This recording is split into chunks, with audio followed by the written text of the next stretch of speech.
भगवान श्री राम के पावन चरित्र का श्रवण करते हैं, जो कलिमल का नाश करने वाला है, जो महामोह का नाश करने वाला है। महामोह महिषेश विशाला, राम कथा कालिका कराला। महामोह का स्वरूप मानो महिषासुर है और प्रभु श्री राम का पावन चरित्र मानो कराल काली है, जो उसका विनाश कर देती है। प्रसंग चल रहा है, सबसे प्रभु एक क्षण में पलक झपकते ही मिल गए, क्योंकि सबके हृदय में था कि प्रभु श्री राम हमसे मिले चित्रकूट में कामदगिरी के समीप। जैसे गिरिराज महाराज श्री कृष्ण का स्वरूप है, ऐसे कामदगिरी साक्षात राम स्वरूप है, चित्रकूट में जो विराजमान है। भगवान श्री राम समस्त अयोध्या वासियों से एक पल में सबके साथ, ये मर्म किसी ने नहीं जाना, प्रथम कैकेयी माता को प्रणाम करके बहुत भक्ति पूर्वक कैकेयी माता का हृदय जल रहा था कि ऐसे राम को वनवास दिया। फिर सुमित्रा जी को कल चर्चा सुनी आपने, फिर लक्ष्मण और प्रभु श्री राम कौशल्या जी के चरणों में पड़े, कल श्रवण किया। कौशल्या जी का बहुत ही मृदु सरल महामहिम स्वभाव, जिनके भगवान पुत्र बने, उनके स्वभाव का कौन कोई वर्णन कर सकता है। बड़ा गंभीर स्वभाव माता कौशल्या का। दोनों भाइयों को, राम लखन को हृदय से लगाए हुए, अश्रुओं से अभिषिक्त करते हुए दुलार कर रहे हैं। माता के आंसुओं ने प्रभु श्री राम के श्रीअंग को भिगो दिया। उस समय की स्थिति को कोई कैसे बता सकता है। फिर धैर्य धारण किया। प्रभु श्री राम और लखनलाल गुरुदेव जी की तरफ बढ़े और कहा, प्रभु आज्ञा कीजिए कि अयोध्यावासी सुखपूर्वक अपने अपने स्थल का चयन करके यहां वास करें। गुरुदेव की आज्ञा हुई तो ब्राह्मण, मंत्री, माताएं और गुरुजन और सब अपनी अपनी स्थिति के अनुसार जो व्यवस्था हुई थी चित्रकूट में वास किया। और प्रभु कुछ चुने हुए जनों को साथ लेकर के अपनी कुटिया पे आए। श्री जानकी जी ने वशिष्ठ जी के चरणों को प्रणाम किया, फिर अरुंधति जी के चरणों को प्रणाम किया, उन्होंने आशीष दिया। फिर सियाजू ने, जो गुरुजन आए थे, सबको प्रणाम किया। फिर जब अपने सासुओं के दर्शन किए तो बहुत विकल हो गए। ऐसी विधाता ने रचना रची कि उनका जो सौंदर्य, जो सुहाग सब रहित, क्योंकि महाराज दशरथ जी पधार गए। सीता जी अपनी सासुओं को देखकर बहुत व्याकुल हो गई। विचार किया कि दयु बड़ा बलवान है, उसके आगे किसी की नहीं चलती, वो सहना ही पड़ता है। ध्यान दीजिए, दयु बड़ा बलवान है, उसके आगे किसी की नहीं चलती, सहना ही पड़ता है। दवा है सहना, शांत भाव से नाम जप करते हुए सह जाओ, उस समय कट जाएगा, विचलित होने की जरूरत नहीं है। जानकी जी के नील कमल के समान नेत्रों से अश्रु बह रहे हैं। सीता जी अपने जो माँ है, सासू है, उनके चरण पकड़ करके मिल रही, वो आशीर्वाद दे रहे, सदा सौभाग्यवती रहो। लागी लागी पग सबनिसिय, भेटत अति अनुराग, हृदय असी सही प्रेम बस, रही हो भरी सुहाग। तुम्हारा सुहाग अखंड हो। जब देखा कि सियाजू माता कौशल्या, सुमित्रा आदि सब विरह व्यथा से महाराज की व्याकुल हो गए, क्योंकि उनकी चर्चा हुई। तब परम ज्ञानी वशिष्ठ जी ने बहुत से शास्त्रीय सिद्धांत उपदेश करके, सबको परमार्थ का उपदेश करके शोक का शमन कराया। भगवान श्री राम ने जब महाराज दशरथ जी जो विरह में प्राण त्याग चुके, ये जब बात सुनी तो व्याकुल होकर के पुकारने लगे, हा महाराज, आपने ऐसा क्यों किया? विलाप कर रहे हैं। प्रभु को विलाप करते देखकर सब समाज शोक मग्न हो रहा है। वशिष्ठ जी ने फिर श्री राम जी को समझाया, जाओ मंदाकिनी में स्नान करो और जो पिता के मंगल के लिए है वो कार्य करो।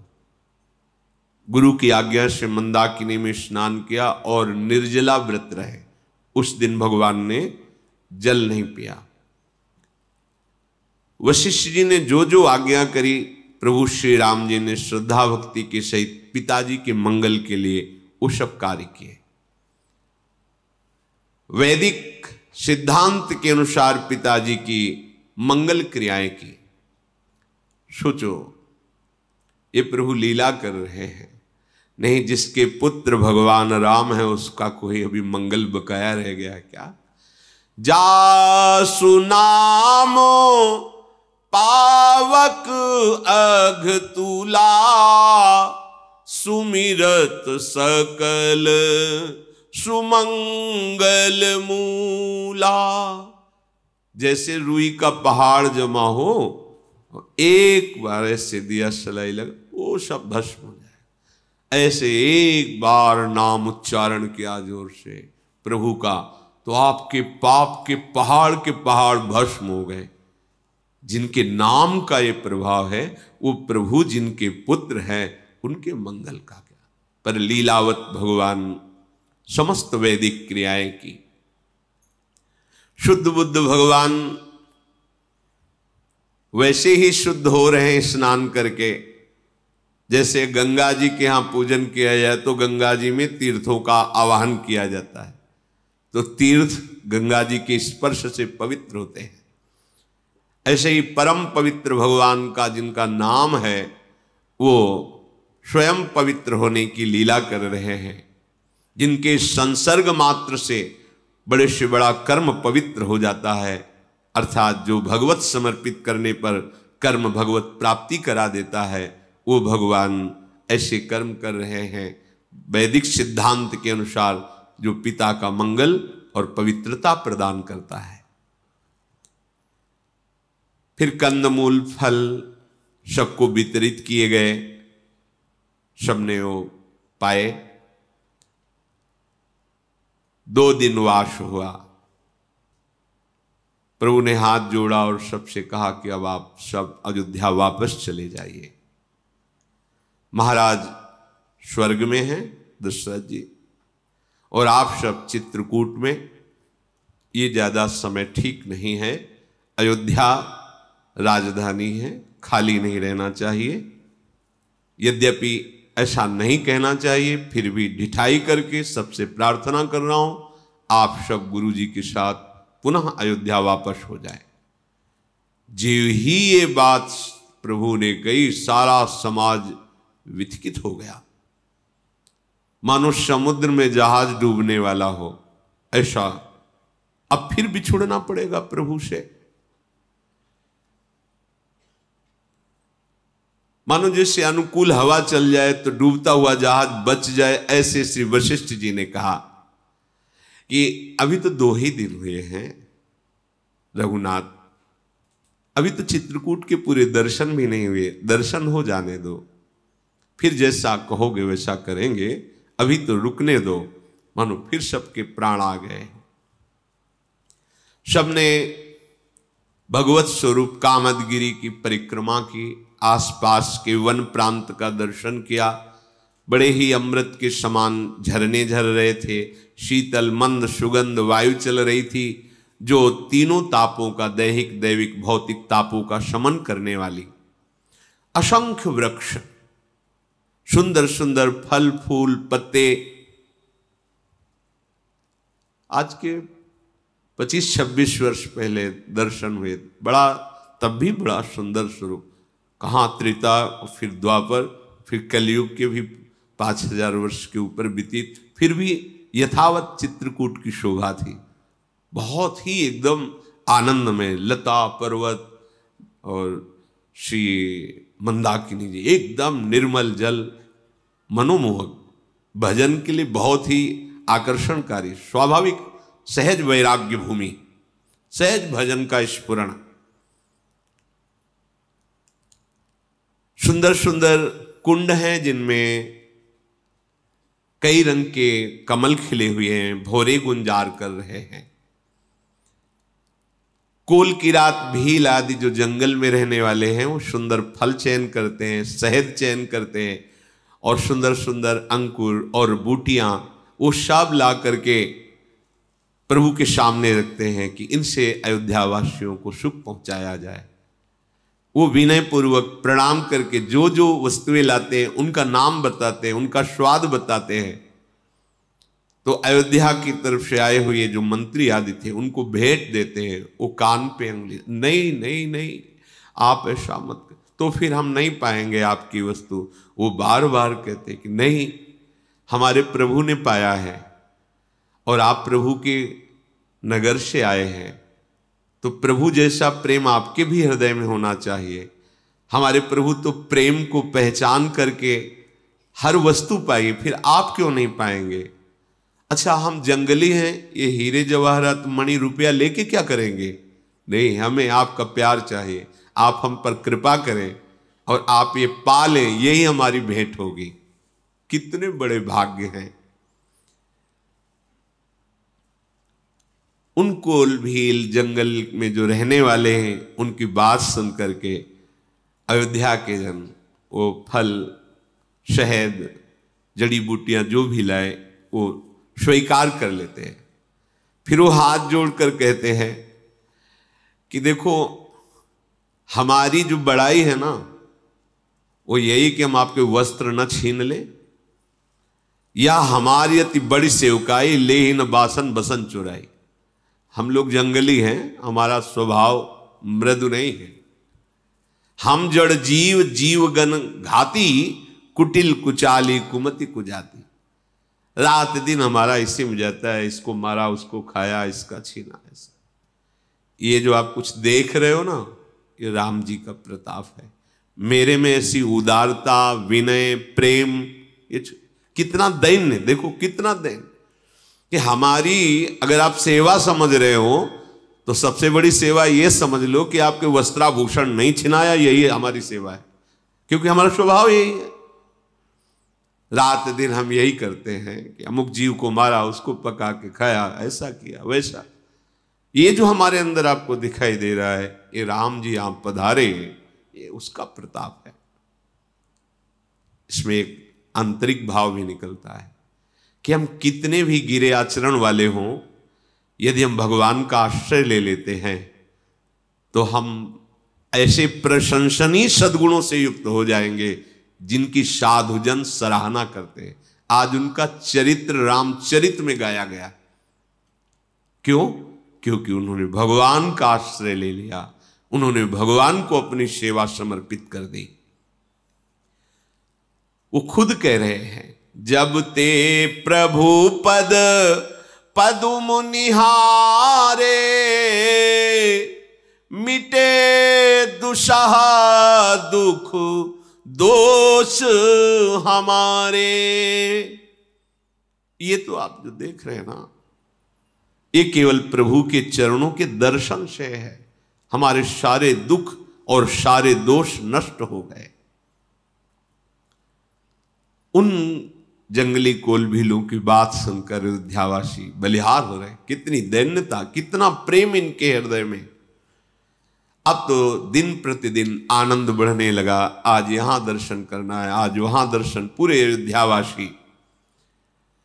अयोध्यावासी प्रभु श्री राम के मुखारविंद को देखकर, चित्रकूट की शोभा देखकर मगन हो रहे। एक एक दिन ऐसे व्यतीत होता है जैसे पल व्यतीत हो गए, एक क्षण में व्यतीत हो गए। जब दुख का समय आता है तो एक एक क्षण ऐसा लगता है महीनों वर्षों का है, और जब सुख का समय आता है तो एक एक दिन ऐसे निपट जाते हैं मानो अभी पलक झपकते निपट गए।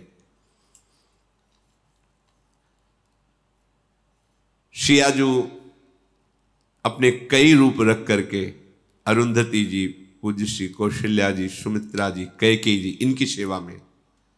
अब एक रूप में मानो एक तो फिर नहीं, जो गुरुजनों की पत्नियां हैं और जो सास में उनकी, ये कोई मरम नहीं जाना, प्रतिपल उनकी सेवा में। सबको ऐसा लग रहा है शियाजू हमें बहुत प्रेम कर रहे हैं। ऐसी शियाजू ने सेवा की कि समस्त सासुएं वश में है, उनकी सेवा के वश में। प्रभु श्री राम और लखन का और शियाजू का ऐसा सेवा भाव देख करके कैकेयी तो बस यही चाहती कि हमारे हृदय में ऐसी पीड़ा हो कि अभी हृदय फट जाए और मैं शरीर छोड़ दूं। अवनि जमहि जाचति कैकेयी, महि न बीच विधि मीचु न देही। या तो धरती फट जाए मैं समा जाऊं, या यम ऐसी कोई लीला करे मृत्यु कि मेरा शरीर अभी छूट जाए। ऐसी शियाजू, ऐसे लखनजू, ऐसे रामजू, पता नहीं मेरी बुद्धि में क्या हो गया था, मैंने इनको क्यों वनवास दिया। लोक और वेद में प्रसिद्ध है कि जो भगवान से विमुख है वो कोई भी हो, कहीं भी हो, कैसा भी हो, उसे नरक में भी ठौर नहीं मिलता। लोकहु वेद विदित कवि काहि, रामो विमुख थलु नरक न लहहि। तो आप कहोगे नरक में ठौर का मतलब क्या होता है? नरक में ठौर का मतलब कि नारकी जीव जो यंत्रणा भोग रहे हैं वो उसको यंत्रणा देते हैं। जो भगवत विमुख है, पापाचरण रत है, जैसे जेल कोई जाए, एक नया कैदी आया, क्या करके आया है? बोले इसने माता पिता को मारा है, बेटी के साथ गंदा आचरण किया है। तो उनको वो जो जेल के कैदी, उनको भी क्रोध आता है और अवसर मिलने पर उसे दंड देने की भावना रखते हैं। मतलब जेल में भी ठौर नहीं है उनको वहां भी पीड़ा देने की चेष्टा। तो नारकी जी उनको यंत्रणा देने के लिए तत्पर होते हैं, जो भगवान की निंदा करने वाले भगवत विमुख पापात्मा जन हैं। लोक और वेद में प्रसिद्ध है, ज्ञानी जन कहते हैं कि जो भगवान से विमुख है तो उनको नरक में भी ठौर नहीं मिलता। आप सबके हृदय में कि कभी भी प्रभु कह सकते हैं कि अयोध्या वापस, एक बार कह चुके हैं। भरत जी को तो अब नींद नहीं, भूख नहीं, बस विकल है, जैसे सरोवर का जल सूखता जा रहा हो और उस मछली की चिंता हो कि अब कीचड़ ही कीचड़ रह गया।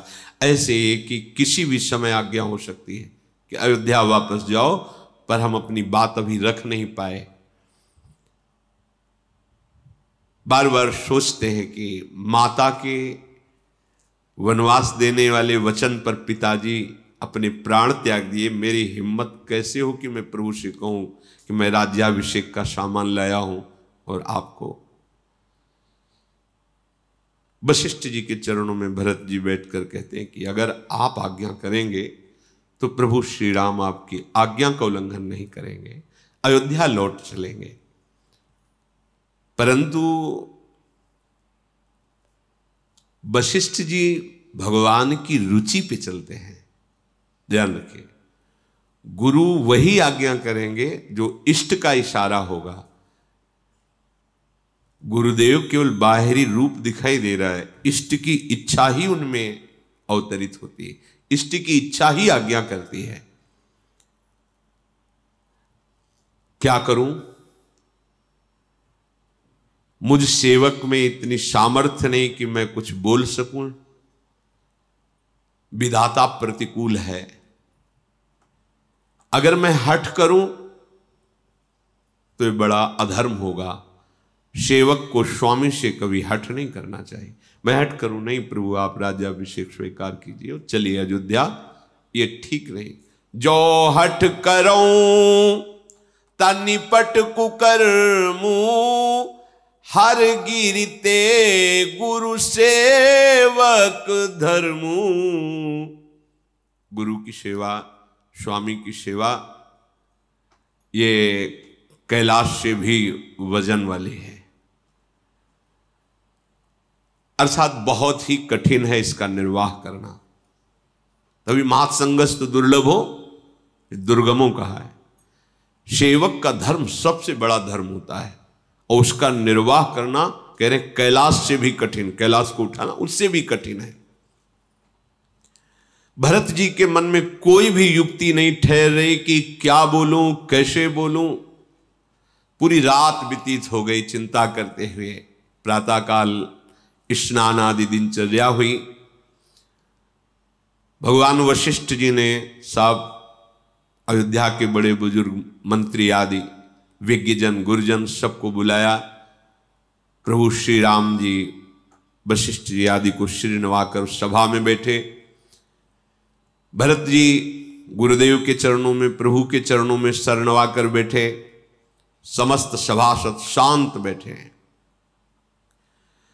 वशिष्ठ जी ने कहा, हे सभासदों और सुजान भरत, सूर्य कुल के सूर्य महाराज श्री रामचंद्र जी ये परम स्वतंत्र हैं, ये भगवान श्री हरि हैं, ये सत्य प्रतिज्ञ हैं, वेद की मर्यादा के रक्षक हैं और अवतार इसीलिए इन्होंने धारण किया है, सत्य का पालन कराने के लिए और सत्य का पालन करने के लिए। ये कभी गुरु पिता पूज्य जनों की आज्ञा का उल्लंघन नहीं करते। ये दुष्टों के दल का नाश करने वाले, धर्म की स्थापना करने वाले और साधु और देवताओं का हित करने वाले हैं। नीति प्रेम परमार्थ स्वार्थ सबका यथार्थ ज्ञान तो इन्हीं को है।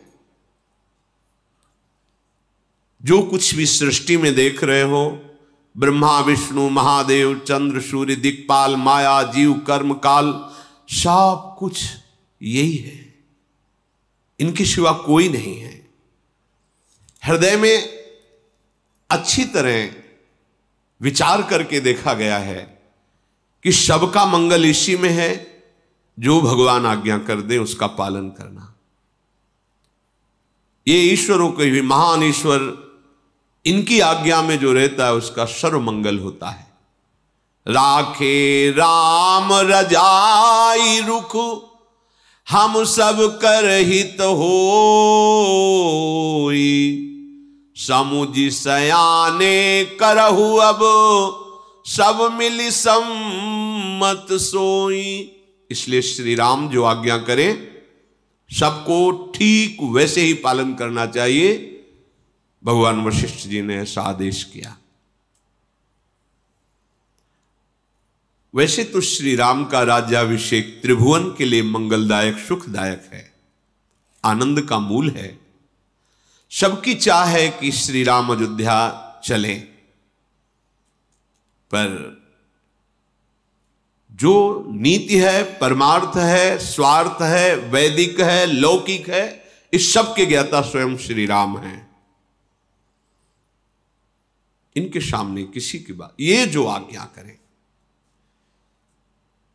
अब कोई बोल नहीं रहा, ना तो प्रभु बोल रहे, ना कोई सभासद बोल रहा है। भरत जी ने साहस किया, हाथ जोड़कर खड़े हुए और कहा कि हमने पढ़ा है, आप गुरुदेव हमें सुनाया भी है कि हमारे सूर्य वंश में एक से एक धर्मात्मा सत्य प्रतिज्ञ राजा हुए हैं।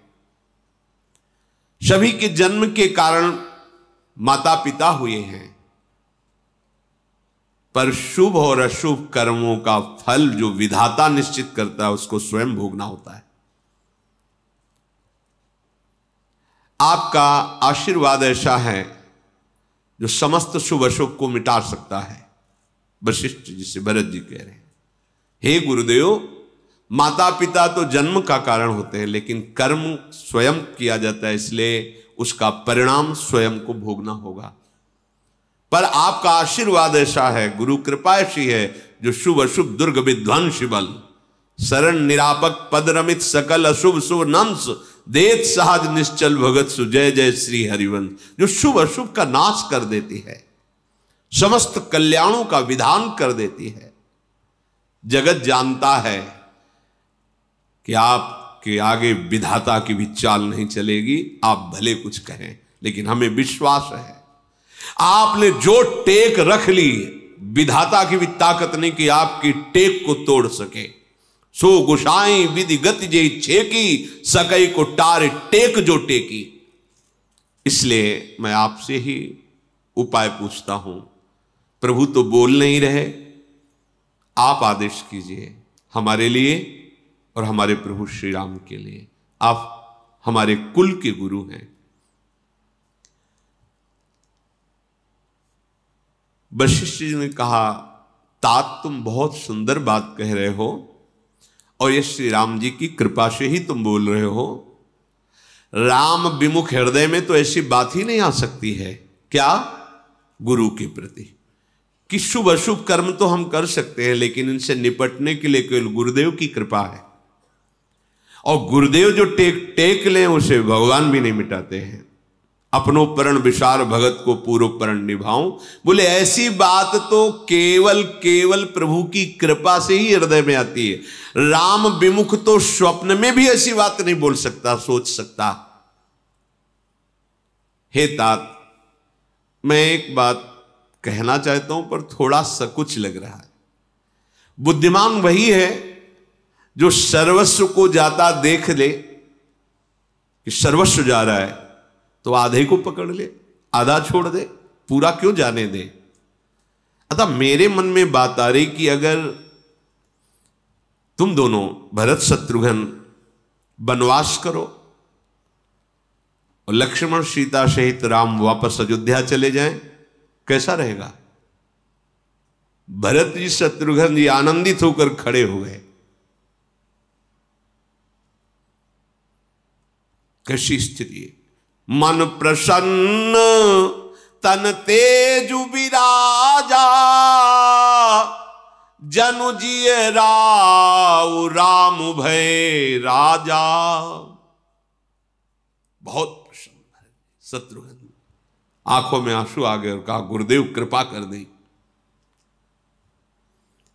आप कहते हो 14 वर्ष वनवास, यदि मेरे प्रभु अयोध्या वापस हो जाएं और वो समस्त प्रजा को महान सुखदायी होगा और इनका राज तिलक हो, तो कानन करूं जन्म भैरी बासु, यही ते अधिक न मोर सुपासु। यदि गुरुदेव आपने जो बात कही है प्रभु मान लें तो 14 वर्ष क्या, आजीवन पर्यंत मैं वनवास करूंगा, कभी अयोध्या नहीं आऊंगा। पर प्रभु वापस हो जाए। अगर इस बात में थोड़ी भी हम कपट वाली बात रख रहे हो तो अंतर्यामी राम सिंह तुम सर्वज्ञ सुजान, जो फुर कहूं तनाथ निज कीजी बचन प्रमाण। प्रभु श्री राम अंतर्यामी हैं, आप परम ज्ञानी सर्वज्ञ हैं, सब कुछ जानते हैं। अगर मेरे हृदय में थोड़ा भी कपट हो इस विषय में कि मैं बना के बोल रहा हूं तो प्रभु आप जान, आजीवन वनवास करूंगा हम दोनों भाई भरत शत्रुघ्न, बस श्री राम राजा हो और अयोध्या सुखी हो जाए। भरत जी के वचन सुनकर सारी सभा मुनि वशिष्ठ सहित सब प्रेम मगन हो रहे हैं।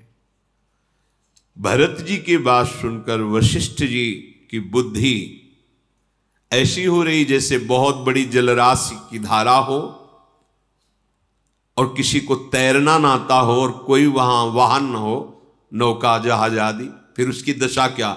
ऐसे परम ज्ञानी वशिष्ठ जी की बुद्धि भरत की प्रेम महिमा में भरत महामहिमा जलराशि और मुनिमति ठाड़ी तीर अभिलाषी।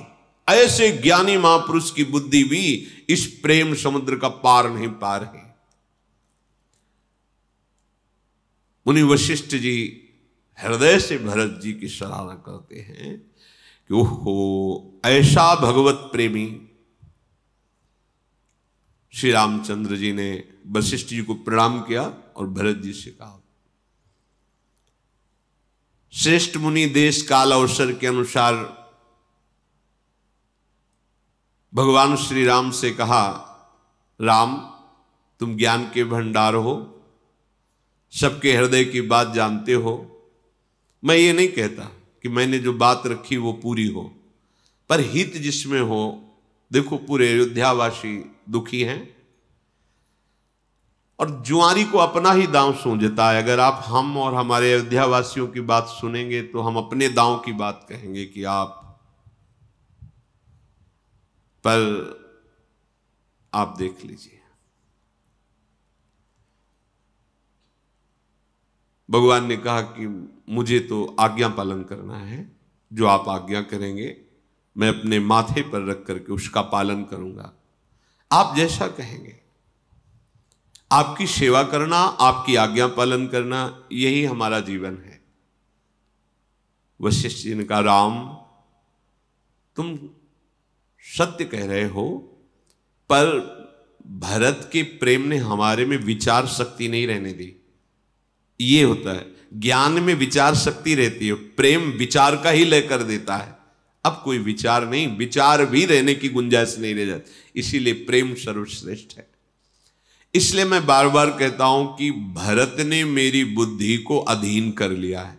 बलिहारी परम ज्ञानी भगवान वशिष्ठ जी कह रहे हैं भरत जी के लिए कि भरत की भक्ति ने, प्रेम ने हमारी बुद्धि को अधीन कर लिया। हमारी बुद्धि में विचार करने की सामर्थ्य नहीं रह गई। मेरी समझ में भरत जी जो कहे वही माना जाए। भगवान शिव साक्षी हैं, मेरा हृदय यही कहता है। अब मेरी बुद्धि में कोई विचार करने की सामर्थ्य, भरत के अधीन मेरी बुद्धि हो गई। गुरुदेव कह रहे शिष्य के अधीन बुद्धि हो, अब जो बोलेगा वही होगा। भरत की बात सुनी जाए। वशिष्ठ जी ने कहा,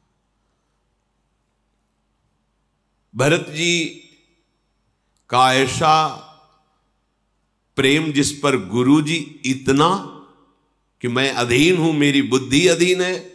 भगवान श्री राम जी अद्भुत आनंदित हुए और तन मन वचन से आनंदित होकर के कहा कि धन्य है भरत, जिसके गुरुदेव ऐसा बोल दे कि मेरी बुद्धि इनके अधीन हो गई, अब जो भरत बोले वही होगा। मैं अपनी सौगंध और पिताजी की शपथ खा के कहता हूं, भरत जैसा प्रेमी विश्व में नहीं। गुरु की बुद्धि को अधीन कर ले। गुरु कह रहे हैं, अब जो ये कहेंगे, मेरी बुद्धि अधीन हो गई, विचार रहित हो गई। अब भरत जो कहे, भगवान कह रहे हैं, मैं सौगंध खा के, पिताजी की शपथ खा के कहता हूं, भरत जैसा प्रेमी नहीं। जे गुरु पद अंबुज अनुरागी, ते लोकहूं बेदहूं बड़ भागी। जो सदगुरुदेव के चरण कमलों में अनुराग करते हैं, लोक में और परलोक में वो सदा विजय को प्राप्त होते हैं। लोक परलोक में सदैव उनका यश होता है और बड़भागी होते हैं वो। गुरुदेव भरत पर ऐसा स्नेह है आपका, तो भरत जैसा भाग्य किसका हो सकता है, जिसके गुरुदेव ऐसा प्रेम विवश होकर कह दे मेरी बुद्धि इनके अधीन है, ये जो बोलेंगे वही बात मानी जाएगी। मेरा छोटा भाई है भरत, बड़ाई करने से बुद्धि सकुचाती है, पर भरत जैसा प्रेमी, बार बार प्रभु कह रहे हैं। अब वही करेंगे जो भरत कहेंगे, और चुप हो गए। ये बड़ी भारी बात है कि जब स्वामी और गुरु सेवक के ऊपर बात डाल दें। अब सेवक की प्रवीणता सेवकाई की है, ये बड़ी बात है। स्वामी भी बोल रहे हैं और गुरु भी बोल रहे हैं कि जैसा तुम बोलोगे। तब भगवान वशिष्ठ जी ने कहा, भरत कहो ना, संकोच त्याग करके बोलो, जो तुम बोलोगे वही हम और राम वही करेंगे, बोलो तुम।